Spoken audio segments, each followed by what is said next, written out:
এই যে দেখছেন ধান খেতে দাঁড়ায় রয়েছি, মূলত হচ্ছে এখানে দুটি কথা বলার জন্য। এটা হচ্ছে আমাদের দেশে সোনালী ফসল বর্তমানে। এই ধান প্রথম হচ্ছে জমির মধ্যে কাদা করে ফালাইছে, ফালানি পরে এখান থেকে হচ্ছে জ্বালা, এই জ্বালা ভাঙ্গে নিয়ে লাগাইছে ক্ষেত। আস্তে আস্তে এইভাবে বড় হয়েছে গাছগুলা, বড় হওয়ার পরে এখান থেকে ধান বের হয়েছে। এটা ভরপুর সোনা ফসল ফলেছে।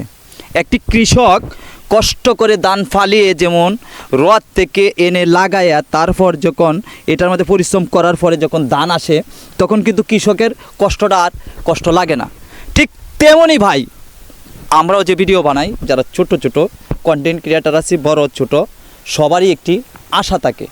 আপনার সেই আশাটা হচ্ছে আমাদের এরকম ফসলের আশা থাকে যে আমাদের ঘরেও ফসল উঠবে। আপনারা যদি আমাদেরকে একটু সাপোর্ট করেন, নিশ্চয়ই আমরা সেই ফসলটা উঠাতে পারবো। তার জন্য আপনারা একটি লাইক চাই, শেয়ার চাই।